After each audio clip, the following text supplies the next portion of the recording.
So this is the case that I ordered for my iPad Pro 12.9 inch.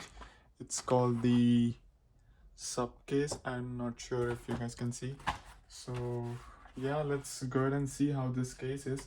I have already been using this case for around 3 weeks now, and so it's already unboxed, but I just put the thing back into the cover so that you guys can see how the box looks. So got some decent branding over here. I'm not sure how good the autofocus is on this camera, but I'm just believing and trusting my camera that it will show up right. Yeah, so pretty basic stuff. The packaging is pretty good, like it's packaged pretty good, and I got this thing with the package. It just says thanks for your support, and there's a return label that comes with it. So yeah, without wasting your time and my time, let's just put this thing on the device and see how it fits. So just to see the case, I have some lighting over here, so it looks pretty good. Yep. And got this stand over here which is magnetic, so it just snaps back here. I got the Supcase branding, the cutout for the camera, and inside you have this honeycomb design thing. I'm not sure if how that works with shock absorption and like in case you drop your iPad or something, but yeah, it's there. This is how it looks when you like open the back thing. So you got like pretty much settings that you can adjust the stand to. So yeah, let's just go ahead and slap the iPad on the case.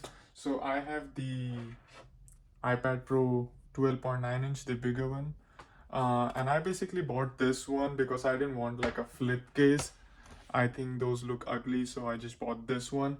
And like you can put this thing and like sketch on it or something, or take notes or whatever you use your iPad for. I also use this to like just game. So let's just see how easy it is to put this thing in.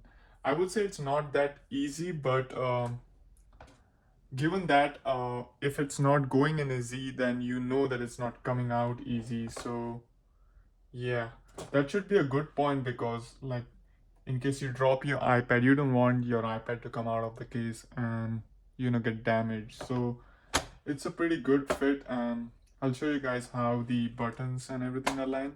So this is what I do.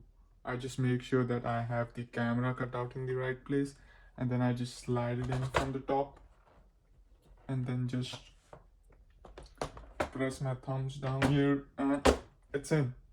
Okay, so this is how it looks once the iPad is in. So yeah, let me show you guys how the Apple Pencil connects to this thing, in case you guys have one, because that was one of my concerns when I bought the case. Like, is the iPad Pencil going to like charge once I put it down there? And it does. So you just snap it in there, and you don't have to like adjust it or anything. It just normally charges, so that's a good thing. So yeah, like speaker grills on four sides. I'm not sure, this is the receiver, I guess. And yeah, that's pretty much it. The port is pretty accessible. Let me show you guys the settings. So you have this one, that's one, which is like normally for if I'm watching some videos or something like that. This one works. The and it goes all the way till here. So this is what I use when I'm like sketching or doing something like that. So I've been trying to sketch this, and like when you press your hand, it might wiggle a lot, but it's not like you're pressing your hand down there too hard while you sketch. So yeah, that's terrible, but yeah, it does work. Let me know if you guys want to know anything about the case, or you guys have any doubts. I'll also try to find a link for the case and include it in the description so that you guys can go ahead and buy from there. Yep, that's pretty much it. Thank you for watching.